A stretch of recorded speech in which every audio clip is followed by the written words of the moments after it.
أعوذ بالله من الشيطان الرجيم بسم الله الرحمن الرحيم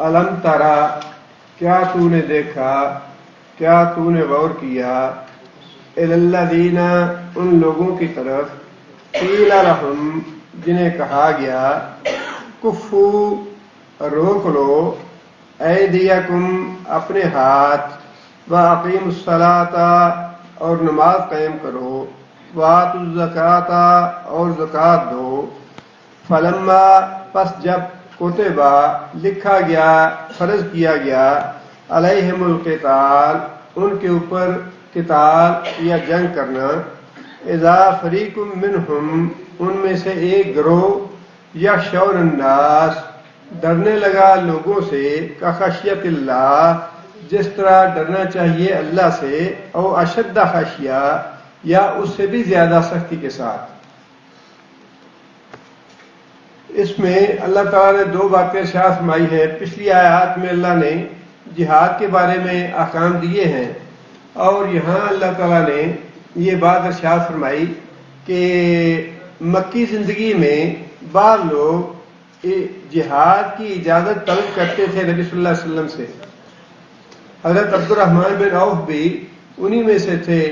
انہوں نے آ کر عرض کی یا رسول اللہ جب ہم کافر تھے تو ہم بڑی عزت والے تھے اور ہمارا بڑا وقار تھا، لیکن جب سے ہم ایمان لائے ہیں ہم ذلیل ہو گئے، ہمیں دبا لیا گیا ہے، تو آپ ہمیں اجازت دیں کہ ہم کافروں کے خلاف لڑائی کریں، جہاد کریں۔ لیکن مکی زندگی میں اللہ تعالیٰ نے اجازت نہیں دی جہاد کرنے کی۔ اسی بات کی طرف یہ اشارہ ہے الم تری الی الذین قیل لہم کفوا ایدیکم، ان لوگوں کے طرز عمل پہ آپ نے غور کیا کہ ایک وقت وہ تھا جب انہیں یہ خود کہہ دیا گیا کفو ایدیکم، اپنے ہاتھ روک لو جہاد سے مکی زندگی میں۔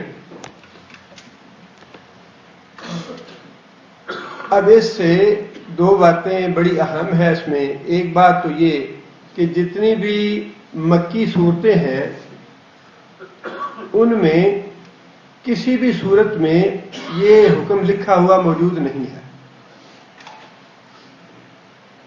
مکی صورتیں جتنی بھی ہیں ان ساری صورتوں میں یہ اللہ تعالیٰ حکم لکھا ہوا کہیں بھی موجود نہیں ہے، لیکن اس کے باوجود اللہ تعالیٰ نے یہ ارشاد فرمائی ہے بات کہ ہم نے کہا تمہیں کہ اپنے ہاتھ روک لو، روک کے رکھو، ابھی جہاد نہ کرو۔ کیا مطلب ہوا اس کا؟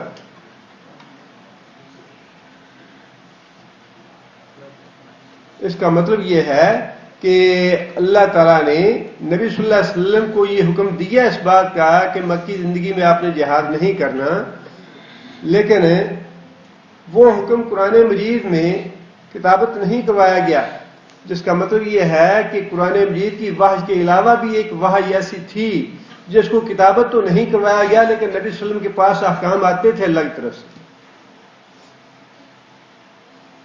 نبی صلی اللہ علیہ وسلم کے پاس اسی وجہ سے علماء نے تقسیم کی ہے، ایک وحی خفی ہے، ایک وحی جلی ہے۔ وحی جلی جو ہے وہ ہمارے پاس موجود ہے قرآن مجید کی صورت میں، اور وحی خفی جو ہے وہ وحی ہے یا وہ احکام ہیں اللہ تعالیٰ کے جو اللہ تعالیٰ نے نبی صلی اللہ علیہ وسلم کی طرف تو بھیجے ہیں، نبی صلی اللہ علیہ وسلم کو وہ بتائے ہیں باتیں، لیکن وہ قرآن مجید میں لکھی نہیں گئیں، اسے وحی خفی کہا جاتا ہے۔ اور جو یہ دونوں جو وحی کی قسمیں ہیں یہ قرآن مجید کی بعض آیات سے واضح ہے، جیسا کہ اس آیت سے بھی یہ بات واضح ہے کہ یہ حکم جو ہے کسی مکی صورت میں لکھا ہوا موجود نہیں ہے، لیکن اللہ نے یہ بات ارشاد فرمائی ہے کہ ہم نے مسلمانوں کو یہ حکم دیا تھا کہ مکی زندگی میں جہاد سے ہاتھ روک کے رکھیں، جہاد نہ کریں مکی زندگی میں۔ ایک بات۔ دوسری بات یہ ہے کہ اس میں حکمت کیا تھی؟ مکی زندگی میں جہاد کا حکم نہ دینے کی حکمت کیا تھی، جبکہ اللہ تعالیٰ نے خود یہ بات ارشاد فرمائی کہ تم میں سے بعض لوگ ایسے تھے جو اس وقت جہاد کرنا چاہتے تھے، لیکن رسول اللہ صلی اللہ علیہ وسلم نے جہاد کرنے کی اجازت نہیں دی، اس کی ایک حکمت تو یہ ہے کہ دین کی دعوت دینے والے لوگ جہاں کمزور ہوں، ان میں طاقت اور قوت نہ ہو مقابلہ کرنے کی، وہاں بلا وجہ اور بلا سبب ٹکر لینا باطل قوت سے یا بالادست قوت سے، یہ حکمت کے خلاف ہے۔ اور اس کا ایک دفعہ نہیں بلکہ کئی دفعہ تجربہ بھی ہو چکا کہ ایسی حکومتیں جو سیکولر حکومتیں ہوتی ہیں مسلمان ممالک میں، ملحد اور بے دین لوگوں کی حکومتیں بن جاتی ہیں، وہاں پہ اسلام کے لیے کام کرنے والے اگر سختی سے کام لے تو حکومت بڑی سختی سے کچل دیتی ہے اور اس کا فائدے کی بجائے نقصان ہوتا ہے۔ یہی معاملہ مکی زندگی میں تھا۔ اگر مکی زندگی میں رسول اکرم صلی اللہ علیہ وسلم اس بات کی اجازت دے دیتے کہ وہ باقاعدہ ٹکر لیں کفار مکہ سے، قریش مکہ سے، تو قریش مکہ تو بہانے تلاش کر رہے تھے ظلم کرنے کے اور اس تحریک کو ختم کرنے کے، لہذا وہ پوری سختی کے ساتھ اس کو کچل دیتے، جبکہ دوسری صورت میں جیسا کہ ہوا یہ امکان نہیں تھا۔ دوسری اس میں حکمت یہ ہے کہ مظالم کو برداشت کرنے سے جو بھی جماعت ہے، تنظیم ہے یا گروہ ہے، اس کی تربیت ہوتی ہے، اس کے افراد کی تربیت ہوتی ہے، ان کے اندر نظم پیدا ہوتا ہے، ان کے اندر اطاعت کا جذبہ پیدا ہوتا ہے اور ان کے اندر صبر کا مادہ پیدا ہوتا ہے۔ بہت بڑی حکمت تھی اس میں کہ مکی زندگی میں اللہ تعالیٰ نے جہاد سے روکے رکھا مسلمانوں کو۔ اور تیسری چیز جو تھی وہ یہ ہے کہ ظلم بہرحال ظلم ہے، ظلم کا نتیجہ یہ ہوتا ہے کہ ظالم مسلسل ظلم کرتا رہتا ہے، عوام دیکھتے رہتے ہیں کہ ظالم کون ہے، مظلوم کون ہے۔ آہستہ آہستہ عوام کی ہمدردیاں کس کے ساتھ ہو جاتی ہیں؟ مظلوم کے ساتھ۔ ظالم سے نفرت پیدا ہوتی ہے اور مظلوم کے ساتھ عام لوگوں کی ہمدردیاں پیدا ہو جاتی ہیں جو کہ اس کشمکش کا حصہ نہیں ہوتے۔ یہ کشمکش اور تصادم جو ہے نا حق اور باطل کا، یہ ہر سطح پہ نہیں ہوتا، بلکہ اس میں حصہ لینے والے افراد بڑے تھوڑے ہوتے ہیں، عام لوگ تماشائی ہوتے ہیں۔ تماشائی لوگ جو ہے نا وہ دیکھتے رہتے ہیں کہ صورتحال کیا ہے، کون ظلم کر رہا ہے، کون حق والا ہے، کون سچا ہے، کون جھوٹا ہے، کون مظلوم ہے۔ بالآخر عوام کی ہمدردیاں جو ہیں وہ سچائی کے ساتھ اور مظلوم کے ساتھ ہوتی ہیں، اور اس کا فائدہ جو ہے بالآخر اسلام کو پہنچتا ہے۔ حضرت حمزہ کے ایمان لانے کا واقعہ جو ہے وہ کون سی بات باعث بنی؟ ابو جہل نبی صلی اللہ علیہ وسلم کوہ صفا پہ بیٹھے تھے، ابو جہل آیا وہاں پہ، آ کے اس نے نبی صلی اللہ علیہ وسلم کو گالیاں بکیں، اور گالیاں بکنے کے بعد ایک پتھر لے کے مارا نبی صلی اللہ علیہ وسلم کو، جس سے نبی صلی اللہ علیہ وسلم کے سر سے خون نکلنا شروع ہو گیا۔ صحیح ظلم تھا۔ ایک لونڈی نے دیکھ لیا اور اس نے جا کے حضرت حمزہ کو بتایا کہ تم بھی کیسے عجیب لوگ ہو، تمہارے بھتیجے کے ساتھ ابو جہل نے ایسا اور ایسا سلوک کیا ہے۔ حمزہ غصہ آیا انہیں کہ میرا بھتیجا ہے۔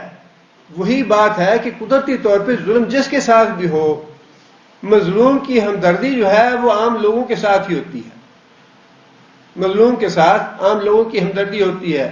حمزہ کے دل میں جو ریئیکشن پیدا ہوا یا انتقامی جذبہ پیدا ہوا، اس جذبے کی وجہ سے حمزہ پہلے گئے ابو جہل کے پاس اور بیت اللہ شریف میں بیٹھے ہوئے ابو جہل کو پہلے تو گالیاں دیں، گالیاں دینے کے بعد کمان تھی ہاتھ میں، شکار کر کے آ رہے تھے، وہی کمان اس کے سر میں ماری، اس کے سر سے بھی خون نکلا، اور پھر بنو مخزوم اور بنو ہاشم کے جتنے بھی لوگ وہاں بیٹھے تھے ان میں لڑائی جھگڑا شروع ہو گیا۔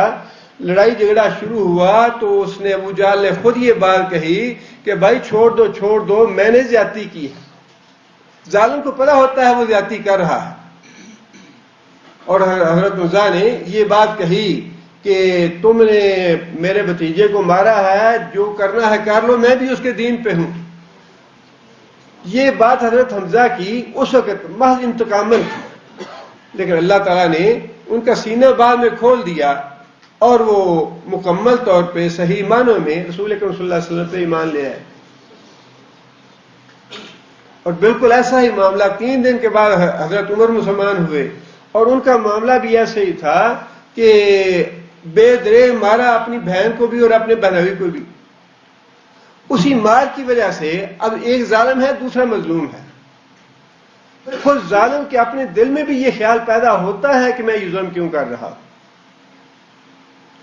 حضرت عمر کے دل میں یہی بات پیدا ہوئی کہ میں دیکھوں تو صحیح کہ جس وجہ سے، اور حضرت عمر رضی اللہ تعالیٰ عنہ اپنے زمانہ جاہلیت میں بھی معاشرے میں بڑی قدر کی نگاہ سے دیکھے جاتے تھے. اپنی جو جاہلانہ روایات تھیں ان پہ بڑی سختی کے ساتھ پابند تھے اور پکے تھے. لیکن اس کے ساتھ ساتھ حضرت عمر خود کہتے ہیں ایک بات کا مجھے بڑا تعجب ہوتا تھا جاہلیت کے زمانے میں بھی، اور وہ بات یہ تھی کہ میں حیران ہوتا تھا کہ یہ جو بے بس قسم کے لوگ اور غریب اور مسکین لوگ ہیں، ان کی اپنے دین پہ ثابت کرنی تو بڑی باعث تعجب ہے، بڑی حیرانگی والی بات ہے کہ یہ بے بس لوگ ہیں اور مسکین لوگ ہیں، اس کے باوجود یہ اپنے دین پہ قائم بڑی سختی کے ساتھ ہے. اس کی وجہ کیا ہے؟ حضرت عمر کہتے تھے کہ اس کی مجھے سمجھ نہیں آتی تھی، اور میں اس کو بڑا اپریشیٹ کرتا تھا کہ ان لوگوں میں یہ بات بڑی قابل تعریف ہے کہ ان کے ساتھ ان پہ ظلم ہو رہا ہے، ان پہ زیادتی ہو رہی ہے، اور لوگ ان کو طرح طرح سے تنگ کر رہے ہیں، ان پہ بڑی آزمائشیں آ رہی ہیں، لیکن اس کے باوجود ایک بات ان کی بڑی ہی حوصلہ افزا ہے یا اپریشیبل ہے، اور وہ یہ ہے کہ یہ اپنے دین سے نہیں ہٹتے. جب بہنوئی کو مارا تو اس وقت ان کے دل میں یہی بات پیدا ہوئی کہ یہ اپنے دین پہ اتنے سخت کیوں ہیں. قرآن میں یہ لے کے پڑھا تو اللہ تعالیٰ نے دل کھول دیا ان کا بھی. اور اس سے بھی زیادہ حیرانگی والا معاملہ جو ہے وہ شیب ابی طالب کا ہے. جب قریش مکہ نے یہ طے کر لیا کہ ہم ان سے بنو ہاشم سے نہ تو رشتہ داریاں کریں گے، نہ کوئی ان سے لین دین کریں گے، نہ ان سے خرید و فروخت کریں گے، ان کا مکمل بائیکاٹ کریں گے، تو ابو طالب نے بنو ہاشم کو بھی اور بنو عبد المطلب کو بھی لے کے شیب ابی طالب میں اکٹھے ہو گئے. اور وہاں پہ جیسا وقت گزرا، حضرت خدیجہ نے اپنے حکیم بن حزام نے اپنے کسی خدیجہ نے یا حکیم بن حزام نے حکیم بن حزام نے خدیجہ تو شاید شیب ابی طالب میں تھی نبی صلی اللہ علیہ وسلم کے ساتھ. حکیم بن حزام نے آدمی کو بھیجا کہ جا کے میری پھپھی کو گندم دے آؤ، غلہ دے آؤ. ابو جہل نے راستے میں روک لیا. اب بات وہی تھی کہ حکیم بن حزام کو بھی اس بات کا احساس تھا کہ یہ ظلم ہو رہا ہے اور قریش مکہ زیادتی کر رہے ہیں، ان کی کسی نہ کسی طرح سے ہمدردی ہونی چاہیے. اور مزے کی بات یہ کہ سب سے پہلے اس بائیکاٹ کو ختم کرنے کی ابتدا کرنے والا کافر تھا ہشام بن عمر. ہشام بن عمر ایک دوسرے کافر زہیر کے پاس آیا اور اسے کہنے لگا کہ تمہاری پھپھی جو ہے وہ خدیجہ رضی اللہ تعالیٰ عنہا وہ تو شیب ابی طالب میں ہے، اور وہاں پہ جس طرح بچوں کی حالت ہو رہی ہے، عورتیں بلک رہی ہیں، بچے بلک رہے ہیں، کھانے پینے کو کچھ نہیں دیا جا رہا، درختوں کے پتے کھا کے گزارا کر رہے ہیں، گھاس کھا کے گزارا کر رہے ہیں. وہ تمہارا کس طرح جی چاہتا ہے کہ تم کھاؤ پیو اور آرام سے رہو، اور تمہاری پھپھی جو ہے وہ جیل میں اس طرح کا اس کے ساتھ سلوک ہو. زہیر کہنے لگے کہ بھائی میں تو اکیلا ہوں، میں اس معاملے میں کیا کر سکتا ہوں. وہ کہنے لگے بھائی میں تمہارے ساتھ ہوں. وہ کہنے لگا کہ اگر تم میرے ساتھ ہو تو پھر تیسرا آدمی تلاش کرو. انہوں نے کہا اچھا تیسرا آدمی تلاش کرتے ہیں. تیسرے آدمی کے لیے مطعم بن عدی کے پاس گئے اور مطعم بن عدی کو جاس کے پھر وہی بات کہی. اس نے بھی وہی بات کہی کہ بھائی میں اکیلا آدمی ہوں، واقعی ظلم ہو رہا ہے اور ہماری ہمدردی ہے مظلوموں کے ساتھ، لیکن اب ہم اکیلے کیا کر سکتے ہیں، کوئی یا تو ہمارے ساتھ آدمی اور ملے. انہوں نے کہا بھی 2 آدمی تو ہم ہیں، تیسرے تم ساتھ ہو جاؤ، اور کوئی اور بھی آدمی دیکھتے ہیں۔ کرتے کراتے 5 آدمی ایسے ہو گئے جنہوں نے اس بات کا عہد کیا کہ یہ ظالمانہ معاہدہ ہے اور زبردست ظلم ہو رہا ہے مسلمانوں پہ اور اس ظلم کا خاتمہ ہونا چاہیے۔ 5 آدمیوں نے یہ معاملہ طے کیا اور 5 نے یہ بات کہی کہ کل فجر کے بعد ہم لوگ حرم شریف میں جائیں گے اور وہاں جا کے اس معاہدے کو ختم کرنے کی بات کریں گے قریشی سرداروں کے ساتھ۔ زہیر آئے پہلے، انہوں نے باقاعدہ طے کر لیا تھا کہ کون بات کرے گا، کیا بات کرے گا۔ زہیر آئے، انہوں نے آ کے پہلے طواف کیا بیت اللہ شریف کا، 7 چکر لگائے، اور اس کے بعد جہاں ابو جہل بیٹھا تھا وہاں جا کے انہوں نے یہ بات کہی کہ یہ معاملہ ظلم کا کب تک چلتا رہے گا، ہم لوگ آرام سے اپنے گھروں میں رہ رہے ہیں اور مسلمانوں پہ یوں ظلم ہو رہا ہے، یہ بالکل زیادتی ہے۔ ابو جہل کہنے لگا کہ اللہ کی قسم اس معاہدے کو کوئی نہیں توڑ سکتا، یہ معاملہ ایسے ہی چلتا رہے گا۔ لیکن اس کے بعد پھر دوسرے جو 4 آدمی تھے باری باری انہوں نے بھی تائید کی زہیر کی کہ یہ ظلم ہے اور ظلم ایسا نہیں ہونا چاہیے اور ہم اس ظلم کو ختم کرنا چاہتے ہیں۔ یہ باتیں بھی ہو رہی تھیں تو ابو طالب بھی آ گیا بیت اللہ شریف میں اور آ کے انہوں نے یہ بات کہی کہ ابو جہل بات یہ ہے، میرے بیٹے نے ایک بات کہی ہے، بھتیجے نے ایک بات کہی ہے، وہ بات یہ ہے کہ جو معاہدہ لکھا گیا تھا کاغذ، جس کاغذ پہ، اس کاغذ کو دیمک نے کھا لیا ہے، سارا معاہدے کے الفاظ اس میں ختم ہو گئے ہیں، البتہ جہاں کہیں اللہ کا لفظ تھا وہ باقی ہے۔ یہ بات میرے بھتیجے نے کہی ہے اور میں بیت اللہ شریف میں اس لیے آیا ہوں کہ میں دیکھوں گا اگر تو واقعی ایسی ہی بات ہے جیسی میرے بھتیجے نے کہی ہے، پھر تو تم لوگوں کو بھی سوچنا چاہیے کہ تم لوگ ظلم کر رہے ہو اور ہمارا بھتیجا سچا ہے اور اس پہ یہ ظلم نہیں ہونا چاہیے، اور اگر میرا بھتیجا جھوٹا ہے، اس کی بات یہ غلط ہے، تو میں تمہارے راستے سے ہٹ جاتا ہوں، تم جو مرضی کرنا چاہو کر لو محمد کے ساتھ۔ ابو جہل کہنے لگا کہ یہ تو بڑی انصاف کی بات ہے۔ اب دیکھیے، جب اللہ تعالیٰ مدد کرنا چاہتے ہیں تو اس کے اسباب اور وسائل اللہ خود پیدا کر لیتے ہیں۔ ابو جہل کی زبان سے یہ بات نکل گئی کہ یہ تو بات انہوں نے بڑی انصاف کی کہی ہے کہ اگر وہ عہد نامہ جو ہے وہ صحیح سالم ہے تو اس کا مطلب یہ ہے کہ تمہارے بھتیجے کی بات جھوٹی ہے اور تمہارا بھتیجا جھوٹا ہے اور تم درمیان سے نکل جاؤ، ہم خود نپٹ لیں گے محمد صلی اللہ علیہ وسلم سے۔ اور اگر تمہارا بھتیجا سچا ہے تو پھر واقعی یہ بات درست ہے کہ بھتیجا تمہارا ٹھیک ہے، جو کچھ وہ کہتا ہے وہ سچ ہے، لہذا ہم یہ ظلم ختم کر دیں گے۔ اور اس کو یہ بھی احساس ہو گیا تھا کہ عوامی حمایت جو ہے وہ اب مسلمانوں کے ساتھ ہے، میں زیادہ دیر تک یہ ظلم نہیں کر سکتا۔ چنانچہ معاہدہ جو تھا اسے دیکھا گیا، جو کچھ رسول اللہ صلی اللہ علیہ وسلم نے فرمایا تھا بالکل ویسے ہی اس سارے کاغذ کو دیمک ختم کر چکی تھی، جہاں کہیں اللہ کا لفظ لکھا تھا وہ لفظ محفوظ تھا۔ ابو طالب کہنے لگے کہ اب تم پہ واجب ہے یہ بات کہ یہ ظلم ختم کیا جائے، اور وہ ظلم ختم کر دیا جائے۔ شیب ابی طالب سے مسلمانوں کی رہائی ہوگی، جس کا مطلب یہ ہے کہ جب طاقت اور قوت نہ ہو، جہاں کہیں خواہ وہ علاقہ ہو یا ملک ہو یا کوئی محلہ ہو یا حتیٰ کہ اپنے گھر کے معاملات ہوں کہ اپنے بھائی بہن ہیں یا ماں باپ ہیں یا دوسرے تیسرے ہیں، وہ غلط عقیدے پہ ہیں، غلط راہ پہ چل رہے ہیں، اور آپ کی قوت اتنی طاقت زیادہ نہیں ہے، تو حکمت کا تقاضا یہ ہے کہ ان سے ٹکر نہ لی جائے، لڑائی جھگڑا پیدا نہ کیا جائے۔ ظاہر ہے کہ ایک طرف قوت اور طاقت زیادہ ہوگی، لڑائی جھگڑا پیدا ہوگا تو جو کمزور ہے وہی خسارے میں رہے گا، وہی نقصان اٹھائے گا۔ یہی معاملہ مکے میں رسول اللہ صلی اللہ علیہ وسلم کی حکمت عملی سے تھا کہ چونکہ ہم یہاں پہ کمزور ہیں لہٰذا اس وقت ٹکر لینا مناسب نہیں ہے، اس میں مسلمانوں کا نقصان اور خسارہ ہے۔ اور دوسری بات جو اپنے آپ فائدہ حاصل ہوا مسلمانوں کو وہ یہ تھا کہ اکثریت اس بات پہ سوچنے پہ مجبور ہو گئی کہ مسلمانوں پہ یہ ظلم ہوتا کس وجہ سے ہے. کوئی انہوں نے قتل کیا ہے, کوئی ڈاکہ ڈالا ہے, یا کوئی اغوا کیا ہے, یا کوئی اور جرم کیا ہے, کس گناہ کی وجہ سے یہ ظلم برداشت کر رہے ہیں. عوامی ہمدردی جو ہے وہ ہمیشہ مظلوم کے ساتھ ہو جاتی ہے, اور یہی وہاں پہ بھی ہوا. بڑی حکمت تھی اس بات میں کہ مکی زندگی میں مسلمانوں کو جہاد کرنے کی, ہاتھ اٹھانے کی اجازت نہیں دی گئی. حضرت یاسر رضی اللہ تعالیٰ عنہ نبی صلی اللہ علیہ وسلم کے پاس آئے اور کہا کہ یا رسول اللہ, مجھے اتنا ظلم کیا انہوں نے مجھ پہ کہ میں جو بات اپنی زبان سے نہیں نکالنا چاہتا تھا وہ بات انہوں نے میری زبان سے کہلوائی,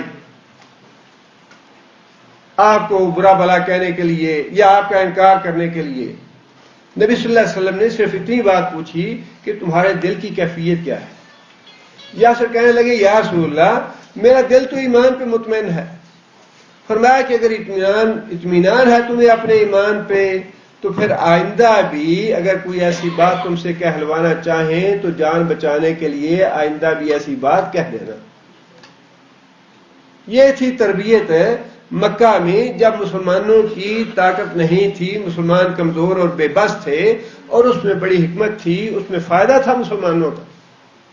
اس لیے اللہ تعالیٰ نے یہ بات ارشاد فرمائی کہ الم تر الی الذین قیل لہم کفوا ایدیکم, کیا تم نے ان لوگوں کے طرز عمل پہ غور کیا جنہیں مکی زندگی میں تو اس بات کا حکم دیا گیا تھا کہ اپنے ہاتھ جہاد سے روک لو, وَأَقِیمُوا الصَّلَاةَ وَآتُوا الزَّکَاةَ, اور جب تک تم جہاد نہیں کرتے تب تک اقیم الصلاۃ وآتوا الزکات, نماز اور زکات جو ہے یہ کرتے رہو. اس کا مطلب یہ ہے کہ انسان کے ذاتی تزکیے کے لیے یہ دو چیزیں بڑی اہم ہیں. ذاتی تزکیہ جو ہے یہ تو تربیت کا حصہ تھا, مسلمانوں کی تربیت کا. اس میں تزکیہ ہے نفس کا بھی, اور پھر ٹریننگ ہے, تربیت ہے جانی مشقت اور مالی انفاق کی, جو کہ جہاد کا حصہ ہے. جہاد میں جانی مشقت بھی ہے, جان سے جد و جہد کرنا بھی ہے, اور مال کا انفاق بھی ہے, دونوں چیزیں ہیں. اس کو مؤخر کر دیا گیا مکی زندگی میں, اور جو ذاتی زندگی کے لیے تزکیے کا ذریعہ تھا اس کا مسلسل حکم دیا گیا کہ نماز بھی پڑھتے رہو, زکات بھی ادا کرتے رہو. اس سے نہیں روکا. انہا لکبیرۃ الا علی الخاشعین, یہ خشوع پیدا کرتی ہے نماز, عاجزی پیدا کرتی ہے نماز, برائیوں سے بچاتی ہے. تنہا عن الفحشاء والمنکر, برائیوں سے اور غلط کاموں سے, گناہوں سے بچانے والی چیز ہے یہ. اس لیے ذاتی تزکیہ جو ہے یہ بڑا اہم ہے. ذاتی تزکیے کے بغیر آج کل اللہ تعالیٰ معاف کرے, میں ریفرنس اس لیے دینے پڑتے ہیں کہ بعض اوقات اپنے معاشرے میں جو تعصب پھیلا ہوا ہے مسلمانوں کے اندر ہی بڑا سخت تکلیف دہ ہے. اس کی وجہ یہ ہے کہ انسان کا اپنا تزکیہ نہیں ہوتا, انسان دوسروں کا تزکیہ کرنا چاہتا ہے, دوسروں کو نصیحتیں کرتا ہے, دوسروں سے کہتا ہے تم یوں کرو, تم یوں کرو, تم غلط کر رہے ہو, تمہیں ایسا کرنا چاہیے. اپنی طرف دھیان نہیں جاتا کہ مجھے کیا کچھ کرنا چاہیے. جبکہ اسلام یہ کہتا ہے کہ انسان کو پہلے اپنے آپ کو ماننا چاہیے, اپنے آپ کو کوچو, پہلے اپنا تزکیہ کرو, پھر دوسروں کی بات کرو. اور قیامت کے دن بھی حساب انسان کو اپنی ذات کا ہونا ہے, دوسروں کا حساب نہیں ہونا. یومئذ یحشر الناس اشتاتا لیروا اعمالهم, ہر آدمی اکیلا آئے گا اور اپنا حساب دینے کے لیے آئے گا. یہ جو دوسروں کی ہم نے اپنے گلے مصیبت ڈال رکھی ہے اور اپنے گلے میں ایک پھندا ڈالا ہوا ہے, فلاں کافر ہے, فلاں ایسا ہے, فلاں ایسا ہے, فلاں مشرک ہے, فلاں بدعتی ہے, اس نے مصیبتیں ساری ڈال رکھی ہیں ہمیں. اس میں ہم اپنا دین اور ایمان بھی خراب کرتے ہیں اور امت میں بھی انتشار اور تفرقہ ڈالتے ہیں. چھوٹے چھوٹے مسائل پہ, چھوٹی چھوٹی باتوں پہ ایک دوسرے کے خلاف اور ایک دوسرے کے خلاف نفرت کے جذبے اور تعصب بھرتے ہیں. باز آنا چاہیے ان سے, اس سے امت کا بھی نقصان ہے اور اپنے دین اور ایمان کا بھی نقصان ہے. یہاں بڑی اچھی نصیحت فرمائی اللہ نے، بڑا اللہ تعالیٰ نے ہر آدمی کے لیے ہر موقع کے لیے ہمیں ساری نصیحتیں بیان فرمائی ہیں۔ یہ تبلیغ اور دعوت کی حکمت ہے اس میں کہ پہلے انسان اپنے آپ کو مانجے اور پوچھے، دوسروں پہ زور نہ دیں پہلے، اور پھر خود اتنا علم بھی ہونا چاہیے کہ انسان علم انسان جو ہے نا فتنہ نہ بن جائے دوسروں کے لیے۔ جو مستحب چیزیں ہیں، مسنون چیزیں ہیں، ان کو اپنے اوپر اس طرح مسلط کر لے اور دوسروں سے بھی کروانے کی کوشش کرے کہ نہیں تم ضرور کرو، یہ جو نہیں کرے گا وہ یوں ہے اور یوں ہے۔ جو مستحب ہے اس کو مستحب رہنے دے، جو مسنون ہے اس کو مسنون رہنے دے، جو واجب ہے اس کو واجب رہنے دے، جو فرض ہے اس کو فرض رہنے دے۔ شریعت میں ترجیحات جب بدلیں گے، اپنی مرضی سے جب باتیں کریں گے یا فتوے لگائیں گے تو فتنے پیدا ہوں گے۔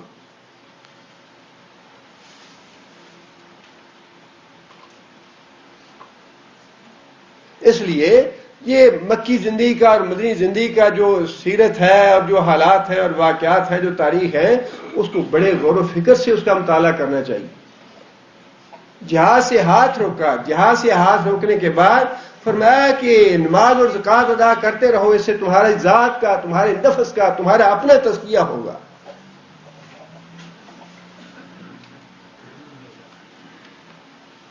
آگے پھر اللہ فرماتے ہیں فلما کتب علیہم القتال، اب یہ مدنی زندگی کی بات آ گئی۔ قتال اور جہاد جو ہے وہ مدنی زندگی میں فرض ہوا۔ اب اللہ فرماتے ہیں کہ فلما کتب، پھر جب فرض کیا گیا، لکھا گیا، علیہم القتال، اوپر ان کے قتال، اذا فریق منہم، ان میں سے ایک گروہ، یخشون الناس، ڈرنے لگا لوگوں سے، کخشیت اللہ، جس طرح اللہ سے ڈرنا چاہیے۔ دیکھیے کیسی اللہ تعالیٰ نے انسانی کمزوری اور انسانی فطرت جو ہے اس کی تشخیص فرما دی ہے۔ آج بھی اپنے معاشرے میں آپ دیکھ لیں جتنے بھی منافق ہیں، اسی طرح وہ ڈرتے ہیں سپر پاوروں سے، جس طرح اللہ سے بھی زیادہ ڈرتے ہیں ان سے۔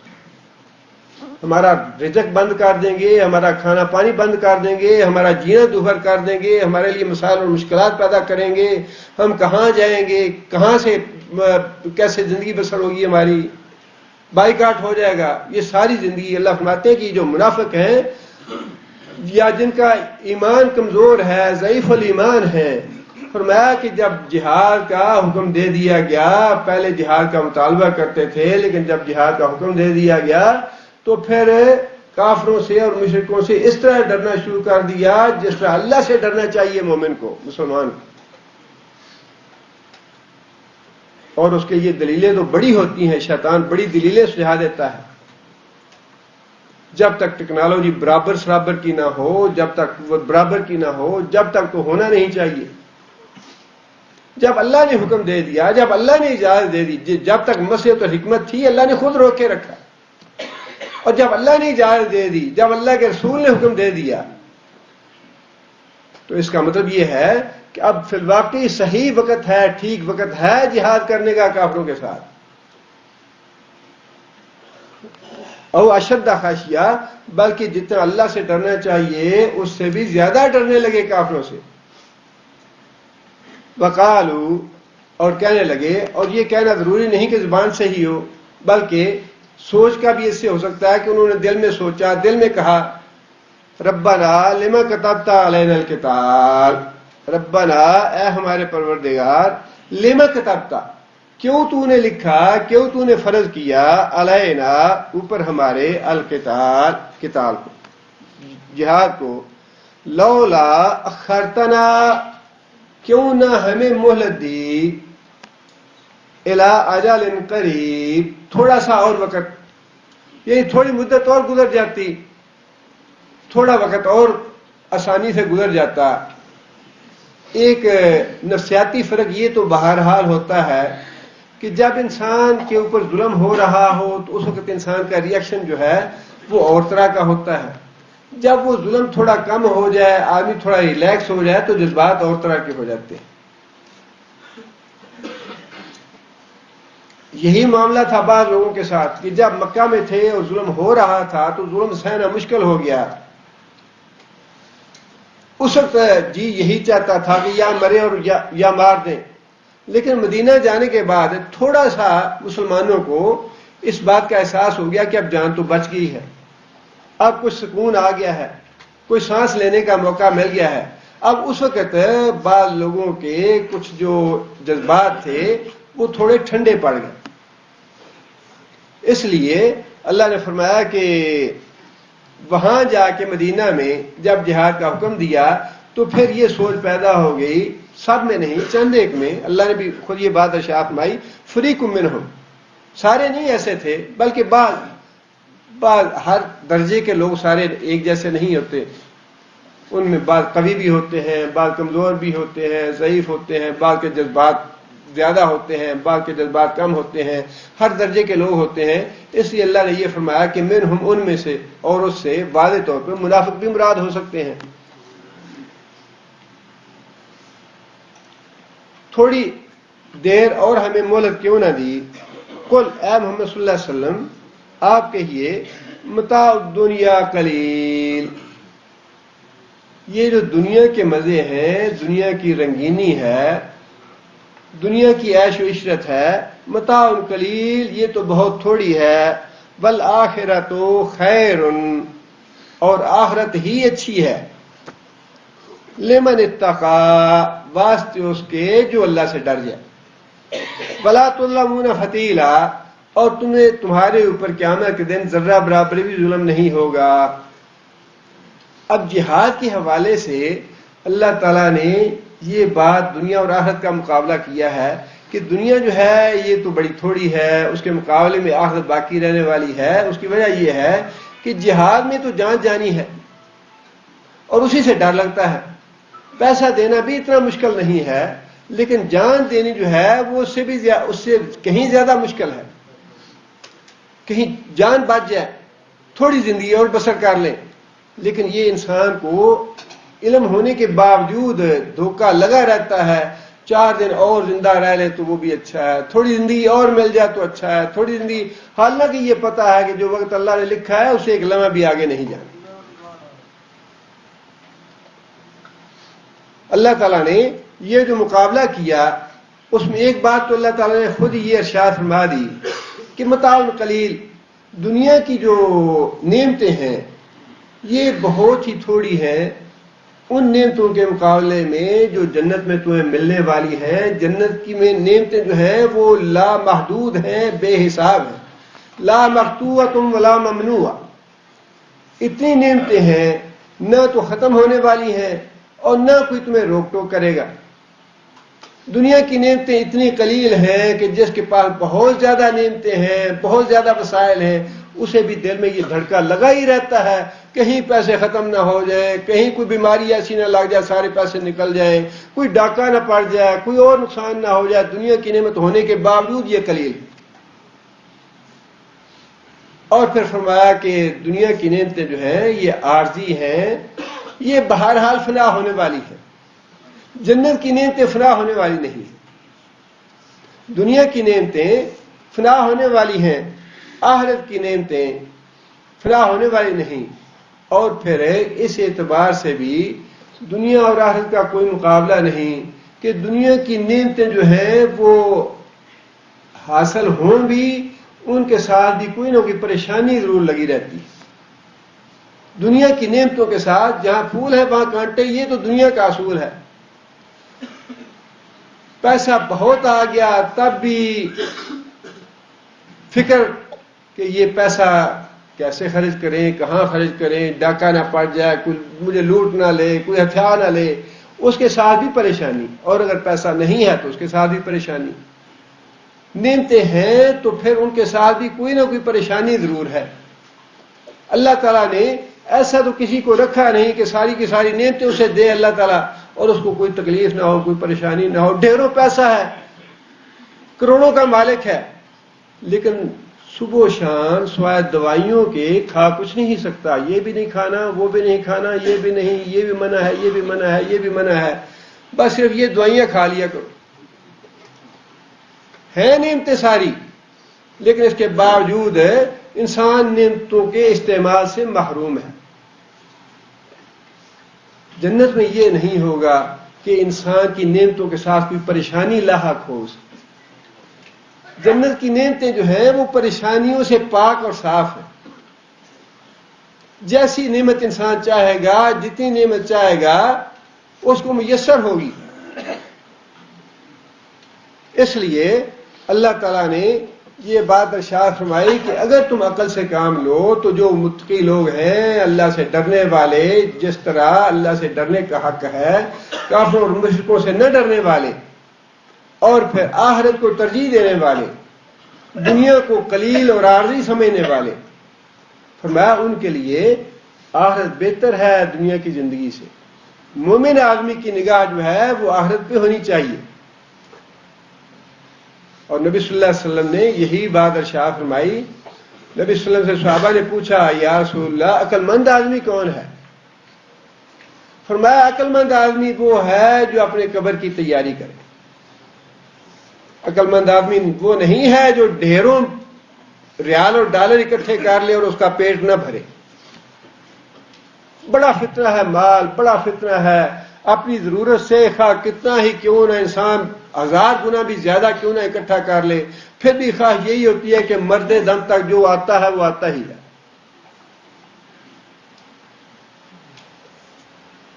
اس لیے اللہ تعالیٰ نے فرمایا کہ دنیا جو ہے یہ ہوس ہے، انسان ساری زندگی اس میں گزار دیتا ہے لیکن انسان کا پیٹ نہیں بھرتا. الہاکم التکاثر حتی زرتم المقابر، تم ساری زندگی ڈالر اور ریال اکٹھے کرنے میں لگے رہتے ہو اور تم اسی بات میں غفلت میں پڑے رہتے ہو حتیٰ کہ تم قبر میں پہنچ جاتے ہو، پھر تمہاری جان چھوٹتی ہے اس بیماری سے. آگے پھر اللہ تعالیٰ نے جس بات کا خوف ہے، جس وجہ سے جہاد سے منافق جی چراتے تھے، وہ بھی اللہ تعالیٰ نے ٹھوک بجا کے بتا دی بات. وہ بات یہ ہے اینما تکونوا، تم لوگ جہاں کہیں بھی چلے جاؤ، اینما تکونوا جہاں کہیں بھی تم ہوگے، یدرککم الموت، موت تمہیں آ لے گی. جہاز سے جان بچا کے کہاں کہاں بھاگو گے؟ جہاز سے جان بچا کے 100 سال انسان زندہ رہ لے، 200 سال رہ لے، 300 سال رہ لے، کتنا باقی کتنا رہ لے گا؟ موسیٰ علیہ السلام کو موت پسند نہیں تھی. اسرائیل آیا تو اس کو تھپڑ مار دیا اور اس نے جا کے کہا یا اللہ کیسے آدمی کے پاس بھیجا ہے جس کو موت پسند نہیں ہے. اللہ تعالیٰ نے اسرائیل کی آنکھ جو تھی وہ درست کی اور کہا کہ اچھا پھر جاؤ موسیٰ کے پاس، اسے یہ کہنا کہ اگر تمہیں موت پسند نہیں ہے تو کسی بیل کے اوپر اپنا ہاتھ رکھیں، جتنے بال تمہارے ہاتھ کے نیچے آ جائیں گے اتنے سال اور زندہ رہ لو. اسرائیل دوبارہ گئے، موسیٰ علیہ السلام سے عرض کی کہ حضرت اگر جان کی امان پاؤں تو آپ بیل کی کمر پہ آپ اپنا ہاتھ رکھیں، جتنے بال نیچے آ جائیں گے اتنے سال آپ زندہ رہ لیں، اور بھی اللہ کی طرف سے آپ کو اجازت ہے. موسیٰ علیہ السلام کہنے لگے کہ اتنے سال زندہ رہنے کے بعد پھر کیا ہوگا؟ اسرائیل علیہ السلام کہنے لگے کہ پھر موت، وہ تو آنی ہی آنی ہے. کل نفس ذائقۃ الموت، موت تو اللہ کے رسول پہ بھی آ گئی، حضرت ابوبکر پہ بھی آ گئی، حضرت عمر پہ بھی آ گئی. موت تو آنی ہی آنی ہے، پھر بھی موت آنی ہے. موسیٰ علیہ السلام کہنے لگے کہ اگر پھر بھی آنی ہے تو الان، تو پھر ابھی میری روح قبض کر. انسان اللہ نے فرمایا کہ جہاں بھی بھاگ کے جاؤ گے، نبی صلی اللہ علیہ وسلم نے فرمایا کہ 2 چیزیں انسان کا تعاقب کرتی ہیں. ایک چیز کا تو ہمیں تجربہ ہے، ہر آدمی کو ہم میں سے تجربہ ہے، اور دوسری کا بھی تجربہ ہو جاتا ہے لیکن اس کا کوئی بتانے والا پھر باقی نہیں رہتا. فرمایا کہ ایک تو انسان کی روزی انسان کے پیچھے پیچھے جاتی ہے، جہاں کہیں بھی انسان ہو جو روزی اللہ نے اس کے مقدر میں لکھی ہے وہ اس کو پہنچ جاتی ہے. جو لوگ ٹیکسی وغیرہ چلاتے ہیں انہیں بڑا اچھی طرح اندازہ ہے کہ روزی اللہ کس طرح دیتا ہے. باقی لوگوں کا بھی یہی معاملہ ہے، روزی اللہ تعالیٰ گھر بیٹھے پہنچا دیتے ہیں. اور دوسری چیز فرمایا کہ موت کا فرشتہ انسان کے پیچھے پیچھے جاتا ہے، جہاں کہیں بھی انسان کی موت لکھی ہے موت کا فرشتہ وہاں پہنچ جاتا ہے۔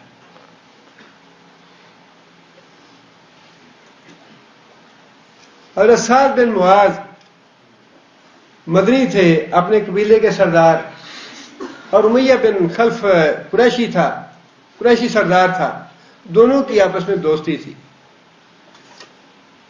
جب کبھی امیہ مدینہ جاتا تو حضرت سعد کے پاس رہتا جا کے، حضرت سعد جب کبھی مکہ آتے تو امیہ کے پاس ٹھہرتے۔ حضرت سعد عمرہ کرنے کے لیے مکہ آئے، امیہ کے پاس ٹھہرے اور امیہ سے کہنے لگے کہ جب ذرا حرم میں رش کم ہو جائے تو مجھے بتانا، میں جا کے طواف کر لوں گا تمہارے ساتھ۔ حضرت صاحب کہتے ہیں کہ عین دوپہر کے وقت مجھے امیہ نے کہا کہ اس وقت بیت اللہ شریف میں رش کم ہے، اس وقت جا کے طواف کر لو۔ حضرت سعد اور امیہ بن خلف دونوں بیت اللہ میں آ گیا۔ حضرت سعد نے طواف کرنا شروع کیا تو اوپر سے ابو جہل آ گیا۔ ابو جہل نے آ کے پوچھا، امیہ یہ کون ہے جس کو طواف کرا رہے ہو؟ امیہ کہنے لگا یہ سعد ہے، اپنے قبیلے کا سردار، مدینے سے آیا ہے۔ ابو جہل کہتا ہے اچھا، ہماری اجازت کے بغیر ہی آ کے یہ کر رہا ہے، اگر تم اس کے ساتھ نہ ہوتے تو میں دیکھتا یہ کیسے مدینے بچ کے جاتا ہے۔ حضرت صاحب بھی اپنے قبیلے کے سردار تھے، کہنے لگے کہ ذرا منہ سنبھال کے بات کرو، تم مجھے یہاں سے روکنے کی بات کرتے ہو طواف سے، اور میں تمہیں وہاں سے روکوں گا جہاں پہ تمہارا روکنا جو ہے تمہارے لیے بہت ہی گراں گزرے گا، تمہاری معیشت تباہ ہو جائے گی۔ جو شام کا تجارتی راستہ ہے تمہارا مدینے کے قریب سے گزرتا ہے، میں تمہارا وہ راستہ روک دوں گا۔ امیہ بن خلف پاس کھڑا تھا، وہ سعد کی اس لب و لہجے کو دیکھ کے تو کہنے لگا کہ سعد ذرا نرمی سے بات کرو، یہ سردار ہے، ہمارا ملک کا سردار ہے مکے کا، جس سے بات کر رہے ہو، ذرا نرمی سے بات کرو اس سے۔ وہ جب امیہ نے ابو جہل کی حمایت کی تو حضرت سعد کو ذرا غیرت آئی اس بات کی کہ یہ دونوں کافر ہیں، دونوں اکٹھے ہو گئے، میں مسلمان ہوں اور مجھے یہ دھمکی دینا چاہتے ہیں، دبانا چاہتے ہیں۔ سعد کہنے لگے امیہ تم بھی چپ رہو، میں نے اللہ کے رسول سے یہ بات، زبان سے یہ بات سنی ہے کہ تمہیں محمد صلی اللہ علیہ وسلم یا ان کے ساتھی قتل کریں گے۔ امیہ جو ہے فوراً خوف زدہ ہو گیا، کہنے لگا کہ محمد نے یہ بات کہی ہے۔ حضرت صاحب کہنے لگے کہ ہاں میں نے خود محمد صلی اللہ علیہ وسلم کی زبان سے یہ بات سنی ہے کہ امیہ کو میں یا میرے ساتھی قتل کریں گے۔ کہنے لگا کہ کہاں قتل کریں گے؟ مکے میں قتل کریں گے آ کے مجھے، یا کہاں قتل کریں گے؟ حضرت صاحب کہنے لگے یہ مجھے پتہ نہیں ہے، یہ تو اللہ اور اللہ کا رسول بہتر جانتا ہے کہاں قتل کریں گے، لیکن یہ بات جو انہوں نے کہی تھی وہ میں نے بتا دیا تمہیں۔ وہ سہم گیا، جا کے گھر بیوی سے کہنے لگا کہ دیکھو یہ جو مدنی مہمان ہے ہمارا مدینے سے آیا ہوا، اس نے کیسی بات کہی ہے۔ وہ بیوی کہنے لگی کیا کہتا ہے؟ وہ امیہ کہنے لگا کہ کہہ رہا ہے کہ تجھے میرے یا تو محمد قتل کریں گے صلی اللہ علیہ وسلم یا پھر محمد کے ساتھی قتل کریں گے۔ بیوی بھی سہم گئی، اور حدیث میں لکھا ہے کہ اس کے بعد امیہ نے مکے سے نکلنا بہت کم کر دیا، مکے سے باہر نکلتا نہیں تھا کہ کہیں کسی سے ٹاکرا نہ ہو جائے، کہیں محمد صلی اللہ علیہ وسلم کا کوئی ساتھی مجھے قتل نہ کر۔ اب وہی بات ہے کہ موت اللہ نے جہاں لکھی ہے وہ تو آ جانی ہے۔ جب بدر کے لیے کافر مکہ سے نکل رہے تھے تو امیہ کہنے لگا میں نہیں جاؤں گا، مجھے محمد اور اس کے ساتھی مار دیں گے۔ ابو جہل آیا، آ کے اس نے بڑا وقت ضائع کیا، کہنے لگا امیہ تم سردار ہو قوم کے، تم نہیں جاؤ گے تو دوسرے کیسے جائیں گے؟ تمہارا جانا بڑا ضروری ہے، تمہارے بغیر مکے سے نکلے گا کوئی نہیں۔ اسے مجبور کیا جانے پہ۔ اب یہ تو اللہ نے جہاں موت لکھی ہے اس کے سبب اللہ بنا دیتا ہے۔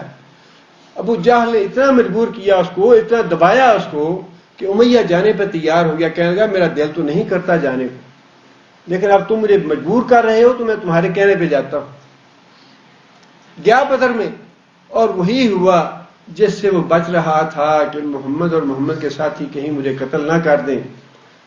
جنگ ختم ہوئی تو بھاگڑ دوڑ شروع ہوئی، امیہ بن خلف بھاگ رہا تھا اور سامنے عبد الرحمن بن عوف تھے، دوستی تھی ان کے ساتھ، کہنے لگا کہ تمہیں فدیہ نہیں چاہیے، مجھے گرفتار کرو تاکہ مجھے امان مل جائے، میں محفوظ ہو جاؤں۔ عبد الرحمن بن عوف نے اس کو گرفتار کر لیا اور اپنی امان میں لے لیا، لیکن جنگ تو بھی جاری تھی، جنگ ختم نہیں ہوئی تھی۔ حضرت بلال غلام تھے امیہ بن خلف کے، اور جو ظلم حضرت بلال پہ امیہ کرتا رہا، وہ جیسے ہی نظر پڑی امیہ پہ حضرت بلال کی تو سارے ظلم یاد آ گیا، فوراً کہنے لگے اللہ کے دشمن تم، کفار اور مشرکین کے سردار، اور جنگ میں تم ایسے بچ کے چلے جاؤ۔ فوراً اس پہ حملہ آور ہوئے۔ عبد الرحمن بن عوف جو تھے انہوں نے کہا میرا قیدی ہے، میرا قیدی ہے، جانے دو اس کو، جانے دو۔ لیکن حدیث میں ہے کہ حضرت بلال بھی اور دوسرے مسلمان بھی ٹوٹ پڑے اس امیہ بن خلف پہ، حتیٰ کہ عبد الرحمن بن عوف نے ان کو بچانے کے لیے اپنے آپ کو اس کے اوپر گرا لیا، اور حضرت بلال جو تھے انہوں نے عبد الرحمن بن عوف کے نیچے سے تلواریں مار مار کے امیہ کو قتل کر دیا۔ اب بچا لو جتنا بچانا ہے اپنے آپ کو۔ اللہ نے یہی بات ارشاد فرمائی ہے کہ جو لوگ جہاد سے جی چراتے ہیں ان کے لیے ہے یہ، اینما تکونوا یدرککم الموت، جہاں کہیں بھی تم جاؤ گے موت تمہیں آ لے گی۔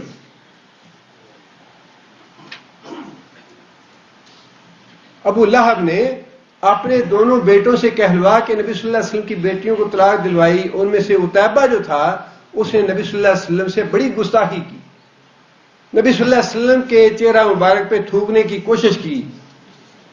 نبی صلی اللہ علیہ وسلم نے اس کو بد دعا دی کہ یا اللہ اپنے شیروں میں سے ایک شیر اس پہ مسلط کر دے۔ جب نبی صلی اللہ علیہ وسلم نے یہ بد دعا دی تو اس کے بعد اس کا باپ جو تھا ابو لہب، وہ ہر وقت اس فکر میں رہتا تھا کہ اب محمد صلی اللہ علیہ وسلم نے بد دعا دی ہے اور یہ بد دعا پوری ہو کے رہے گی۔ اس کی ہر وقت حفاظت کرتا رہتا۔ شام جانا تھا تجارت کے لیے، اور سفر میں اپنے بچے کو حفاظت کے لیے لے گیا کہ پیچھے سے کوئی اس کو نقصان نہ پہنچائے، اس کی حفاظت کے لیے میں اپنے ساتھ اس کو لے جاؤں، اپنے ساتھ رکھوں۔ راستے میں رات آ گئی، لوگوں سے کہا قافلے والوں سے کہ بھائی میرے بچے کی حفاظت کرنا، ایسے ایسے بد دعا دی ہے محمد صلی اللہ علیہ وسلم نے، کہیں کوئی اس کو آ کے نقصان نہ پہنچائے۔ جتنے بھی قافلے والوں کے پاس اونٹ تھے ان ساروں کا ایک گھیرا بنایا گیا، دائرہ بنایا گیا، اور اونٹوں کے درمیان عتیبہ کو سلایا گیا اور اس کے ارد گرد سارے قافلے والے سوئے کہ کوئی آ کے اس کو نقصان نہ پہنچائے۔ حدیث میں ہے کہ وہی جو اللہ کے رسول نے فرمایا تھا یا اللہ اپنے شیروں میں سے ایک شیر مسلط فرما، وہ واقعتاً ایک شیر آیا اور اونٹوں کے حلقے کو توڑ کے اندر جا کے اس کو چیر پھاڑ کے واپس چلا گیا۔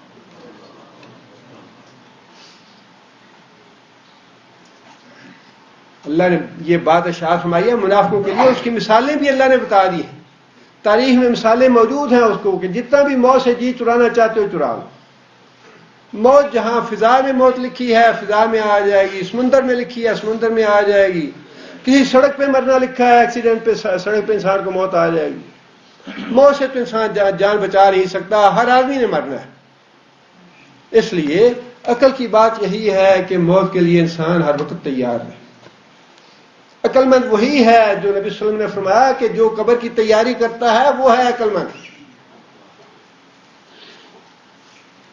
اینما تکونوا یدرککم الموت، جہاں کہیں بھی تم ہوگے موت تمہیں آ لے گی۔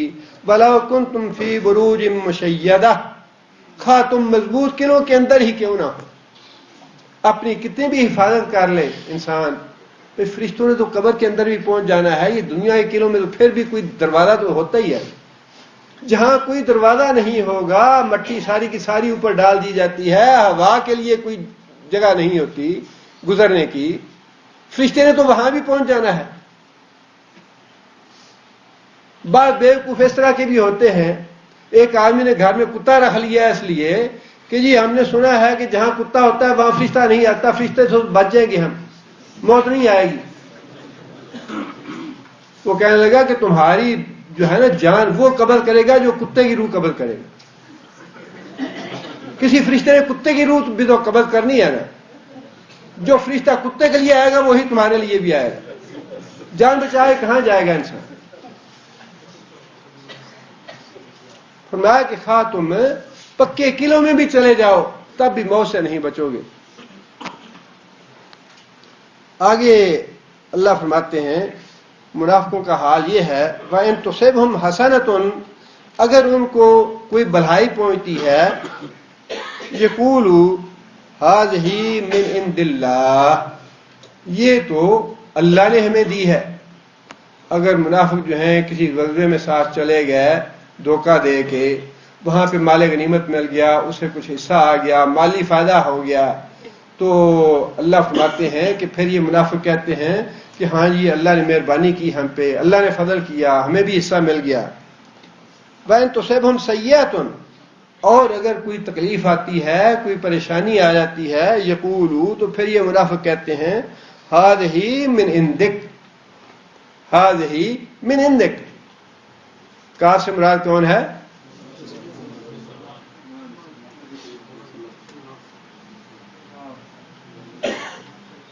اندک تیری طرف سے. کس کی طرف سے؟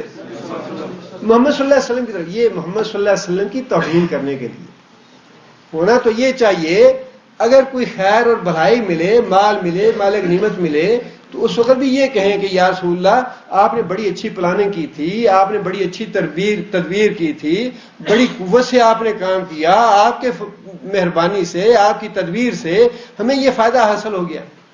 کریڈٹ تو پھر اس وقت بھی نبی صلی اللہ علیہ وسلم کو دینا چاہیے لیکن اس میں توہین ہے نبی صلی اللہ علیہ وسلم کی ذات کا کہ اچھائی جو ہے اس کو تو منافق کہتے ہیں یہ اللہ کی طرف سے ملی ہے ہمیں. نبی صلی اللہ علیہ وسلم کا نام لینے کو جی نہیں چاہتا نبی صلی اللہ علیہ وسلم کی اچھی بات کرنے کو جی نہیں چاہتا نبی صلی اللہ علیہ وسلم کا ادب اور احترام کرنے کو جی نہیں چاہتا. اور جب کوئی مصیبت آ جاتی مسلمانوں پہ کوئی برائی پہنچتی مسلمانوں پہ تو اس کے لیے فوراً اشارہ کرتے کہ یہ تو جی ان کی غلط سوچ کی وجہ سے ہوا ہے ان کی بے تدبیری کی وجہ سے ہوا ہے اگر یہ ایسا نہ کرتے تو یوں ہوتا اگر یہ ایسا نہ کرتے تو ایسے ہوتا.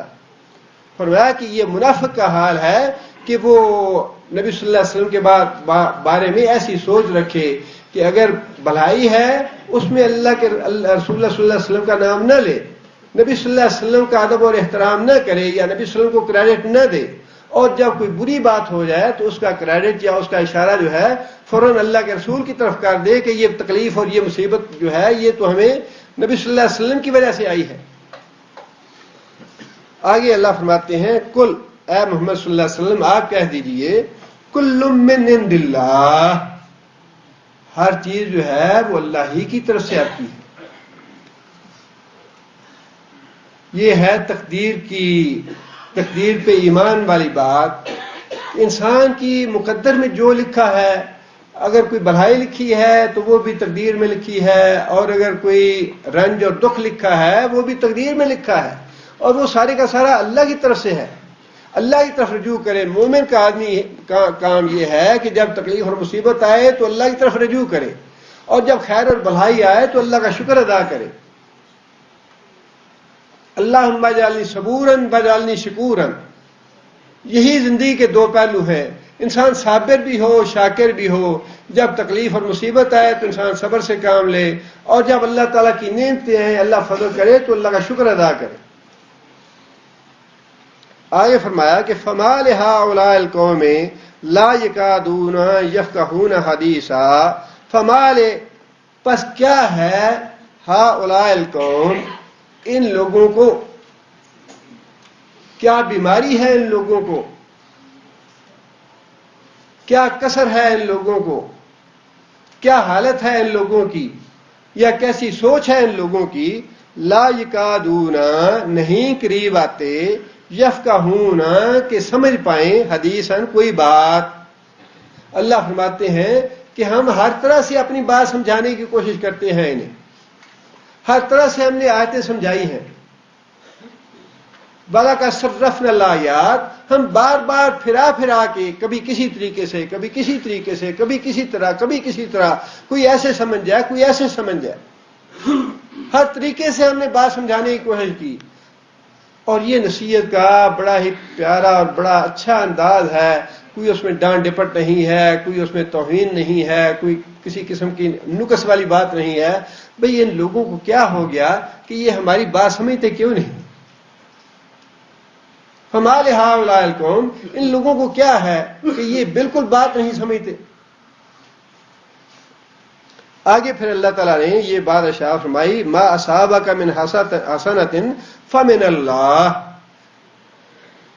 ما اصابک، اے انسان، جو بھی تمہیں پہنچتی ہے من حسنۃ، کوئی بھلائی، کوئی نعمت، فضل، فمن اللہ، وہ اللہ کی طرف سے ہے، اللہ کی طرف سے ہے۔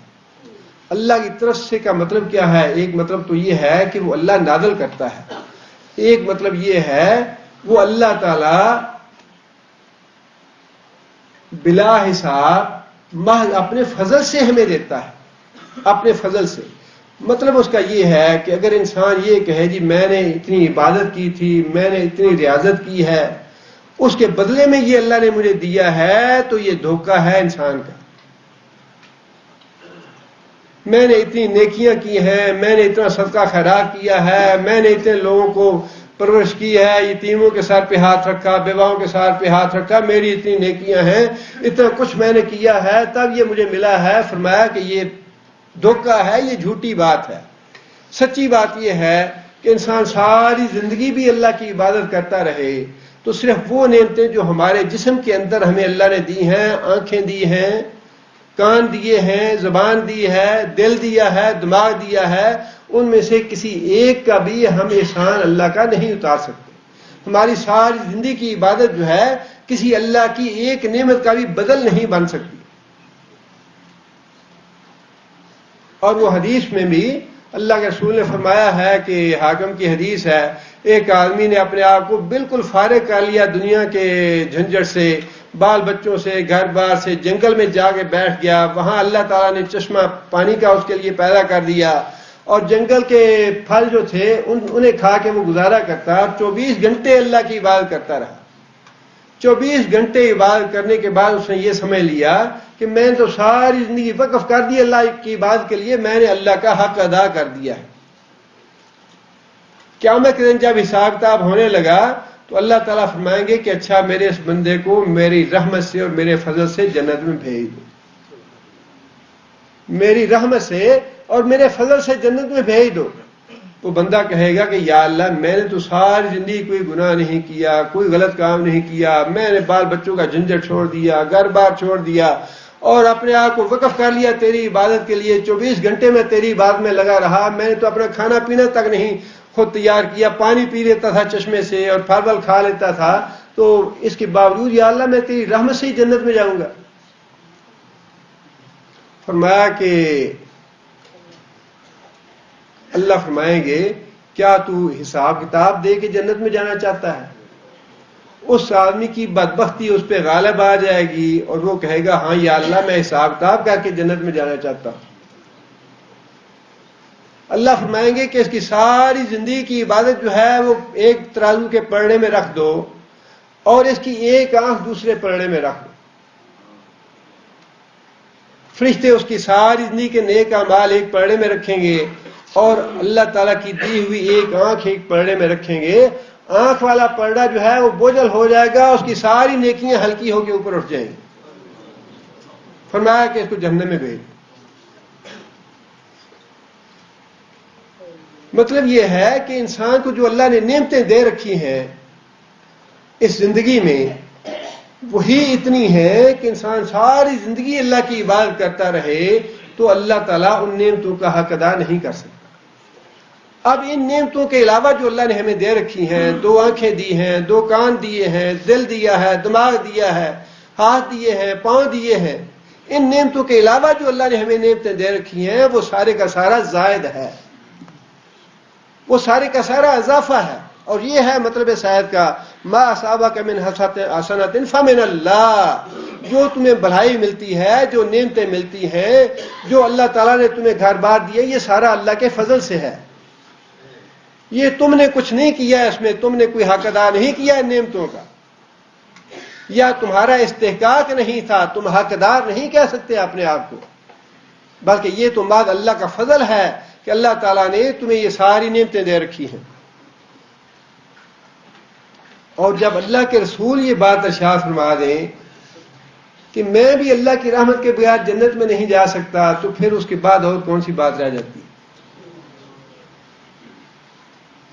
اس جس حدیث کا میں نے حوالہ دیا اسی میں یہ بھی ہے کہ اللہ تعالیٰ سے پوچھیں گے کہ تم کہتے ہو کہ میں نے چشمے کا پانی پیتا رہا، میں نے کوئی اپنا وقت صرف نہیں کیا اس کام کے لیے، روزی کمانے کے لیے۔ اللہ پوچھیں گے وہ چشمہ جو ہے کس نے پیدا کیا تھا؟ وہ جو پھل کھاتے رہے تو وہ کس نے دیے، تو وہ کس نے پیدا کیے تھے؟ تمہیں عبادت کرنے کی توفیق کس نے دی تھی؟ تمہیں عبادت کرنے کے لیے مہلت اور زندگی کس نے دی تھی؟ یہ ساری چیزیں تو اللہ کی توفیق کے ساتھ ہیں۔ اس لیے یہ تو انسان تصور ہی نہیں کر سکتا کہ انسان جو ہے اس میں کوئی اس کی اپنی لیاقت یا قابلیت ہے۔ یہ تو فرعون اور حامان اور قارون کی سوچ ہے۔ انما اوتیتہم علی علم عندی، قارون نے یہ بات کہی تھی جب اسے لوگوں نے کہا کہ جو اللہ نے تمہیں دیا ہے، دولت دی ہے، اس میں اللہ کے لیے بھی خرچ کرو اور اپنے آپ پہ بھی خرچ کرو۔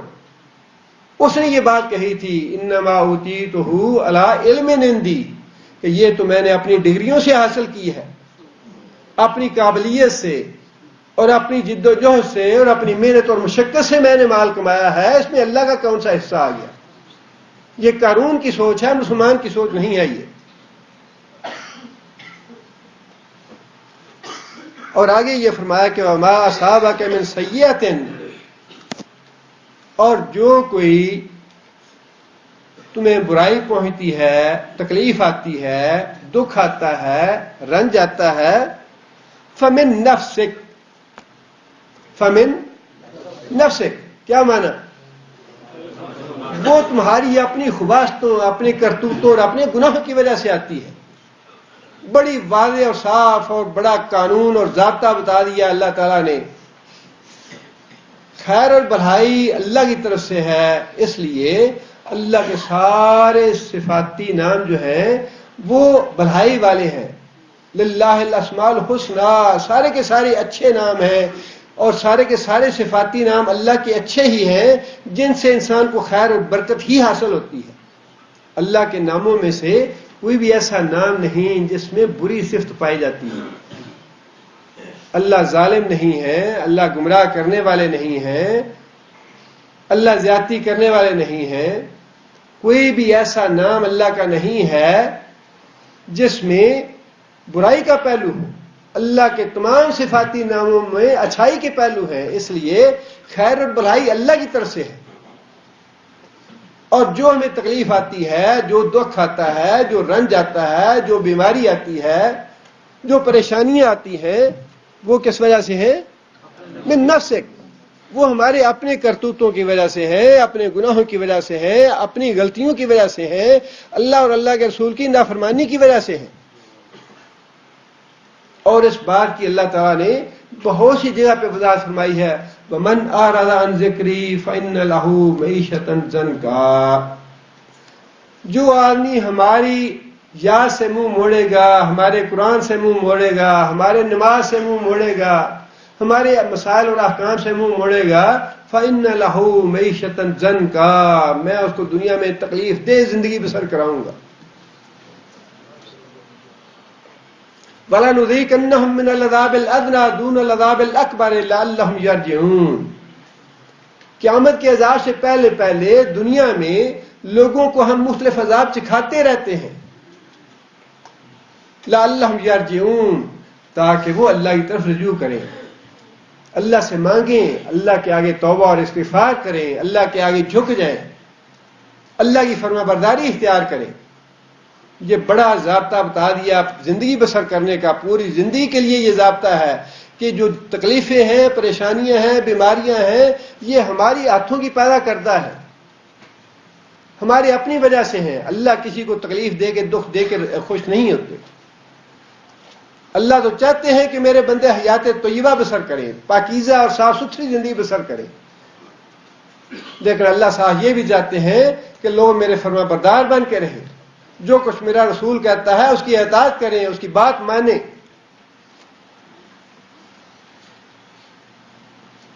آگے اللہ نے فرمایا کہ وَأَرْسَلْنَاكَ لِلنَّاسِ رَسُولًا، وَأَرْسَلْنَاكَ، اور ہم نے بھیجا تجھ کو، لِلنَّاسِ، لِلنَّاسِ، پوری دنیا کے لوگوں کے لیے۔ نبی صلی اللہ علیہ وسلم کی بعثت مبارک سے لے کے قیامت تک کے جتنے بھی لوگ ہیں وہ سارے کے سارے شامل ہیں اس میں۔ حضرت محمد صلی اللہ علیہ وسلم کی رسالت جو ہے وہ پوری دنیا کے لوگوں کے لیے قیامت تک کے لیے ہے۔ جتنے بھی پہلے انبیاء آتے رہے وہ اپنے اپنے علاقے کے لیے، اپنی اپنی قوموں کے لیے آتے رہے، لیکن رسول اکرم صلی اللہ علیہ وسلم کو اللہ تعالیٰ نے ساری دنیا کے لیے نبی بنا کے بھیجا ہے۔ وَمَا أَرْسَلْنَاكَ إِلَّا كَافَّةً لِلنَّاسِ بَشِيرًا وَنَذِيرًا، اے محمد صلی اللہ علیہ وسلم ہم نے آپ کو ساری دنیا کے لیے بشیر اور نذیر بنا کے بھیجا ہے۔ اور جس طرح رسول اللہ صلی اللہ علیہ وسلم کے احکام اور فرمان نبی صلی اللہ علیہ وسلم کی حیات طیبہ میں مسلمانوں پہ پورے کرنے واجب تھے، اسی طرح قیامت تک کے لیے نبی صلی اللہ علیہ وسلم کے احکام پورے کرنے واجب ہیں مسلمانوں کو۔ وَكَفَى بِاللَّهِ شَهِيدًا، وَكَفَى بِاللَّهِ شَهِيدًا، بڑی اچھی بات اور بڑی خوبصورت بات کہی اللہ نے۔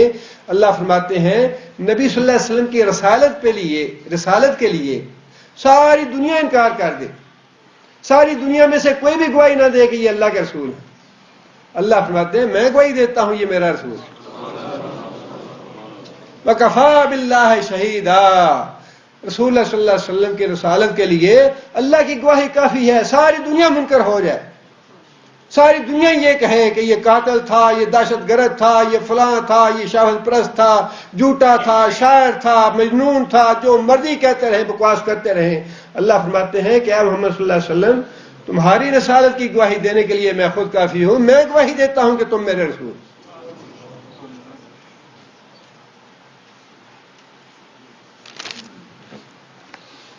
آگے پھر یہ بات ارشاد فرمائی من یطع الرسول فقد اطاع اللہ، رسالت کی بات کرنے کے بعد اللہ تعالیٰ نے واضح فرما دیا کہ رسول کا مقام کیا ہے۔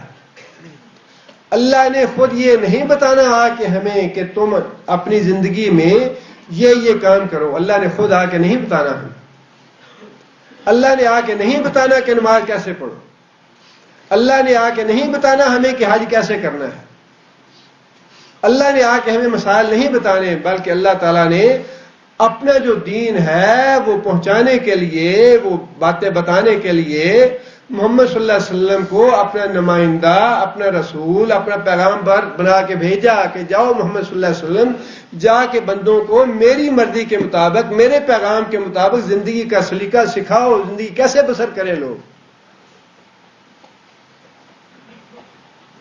من یطع الرسول فقد اطاع اللہ، جس نے اطاعت کی رسول کی اس نے گویا اللہ کی اطاعت کی۔ اللہ کی اطاعت اسی لیے ہے کہ نبی صلی اللہ علیہ وسلم نے جو بھی احکام دیے شریعت کے وہ اللہ کی مرضی کے مطابق اور اللہ کے حکم کے مطابق دیے۔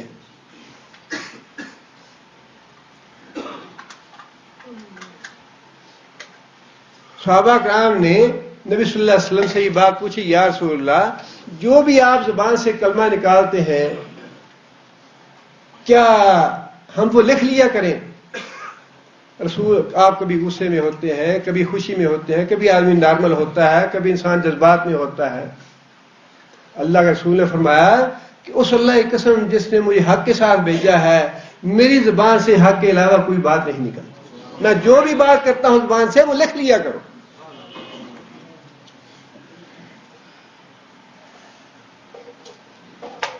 فتح مکہ کے بعد ایک آدمی کے بارے میں رسول اکرم صلی اللہ علیہ وسلم نے، کسی نے سفارش کی یا رسول اللہ اس کو معاف کر دیا جائے، نبی صلی اللہ علیہ وسلم نے اس کے قتل کا فیصلہ دیا۔ پھر کسی نے پوچھا، نبی صلی اللہ علیہ وسلم نے خاموشی اختیار کی، پھر پوچھا، پھر نبی صلی اللہ علیہ وسلم نے خاموشی اختیار کی۔ بعد میں نبی صلی اللہ علیہ وسلم نے یہ بات کہی کہ بھائی جب میں نے خاموشی اختیار کی تھی تم اسے قتل کر دیتے، جب میں نے حکم دے رکھا تھا اور میں نے خاموشی اختیار کی تم قتل کر دیتے اسے۔ صحابی کہنے لگا یا رسول اللہ آپ بس ذرا آنکھ سے اشارہ کر دیتے تو ہم اس کو قتل کر دیتے، ہم تو آپ کے جواب کا انتظار کرتے رہے۔ نبی صلی اللہ علیہ وسلم نے فرمایا کہ نبی کا یہ کام نہیں کہ وہ آنکھوں سے باتیں کرے، میں تو جو بات کہنا چاہتا ہوں زبان سے کہتا ہوں اور حق بات کہتا ہوں۔ اللہم انت الحق و قولک الحق و وعدک الحق و نبیک حق نبیون حق و محمد صلی اللہ علیہ وسلم حق۔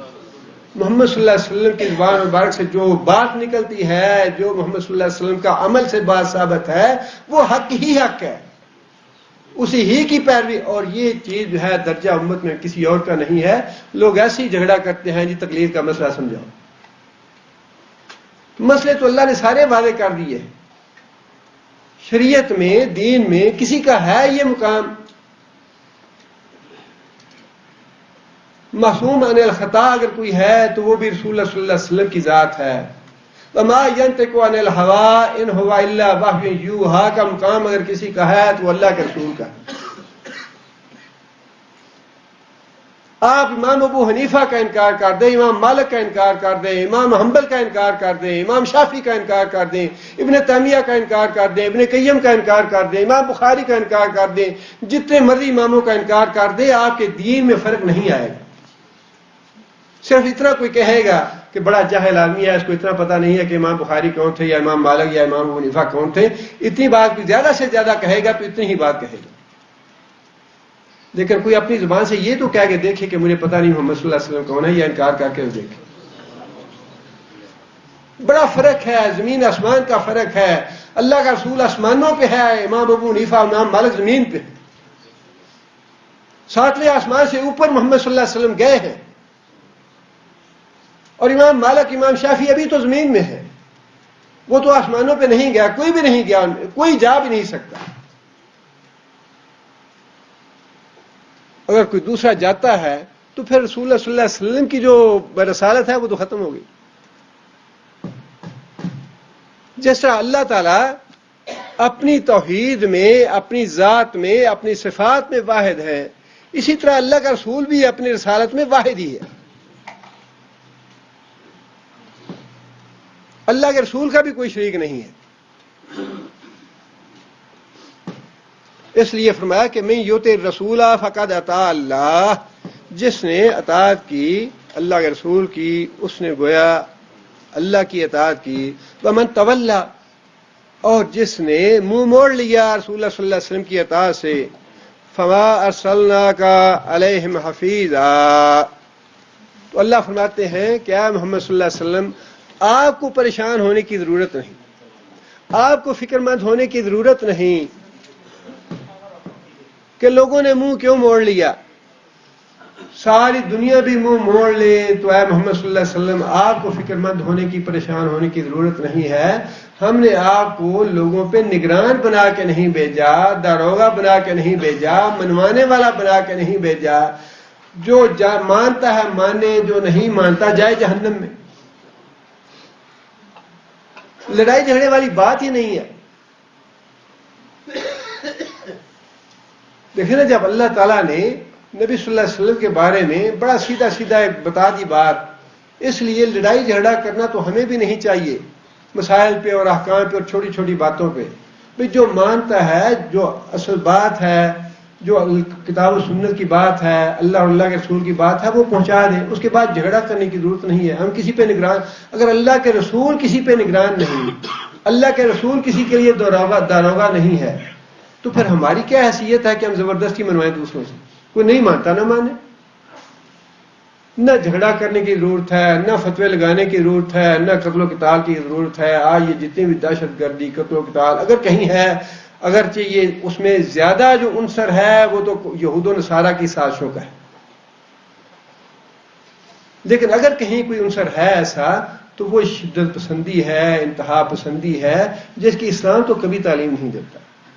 اسلام نے تو اللہ کا رسول جو فی الواقعی برحق تھے، جن کے نہ ماننے سے، جن کی نافرمانی سے جہنم واجب ہو جاتی ہے، اس رسول کے لیے بھی اللہ نے یہ نہیں کہا کہ اے محمد صلی اللہ علیہ وسلم زبردستی ان سے منوائیں۔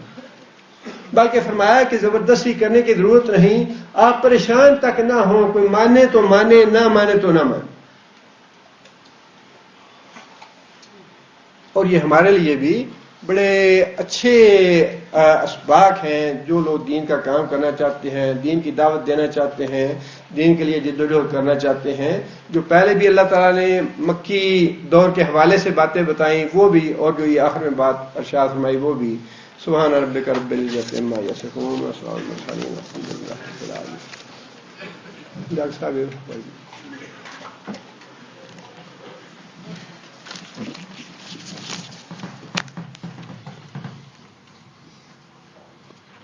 أعوذ بالله من الشيطان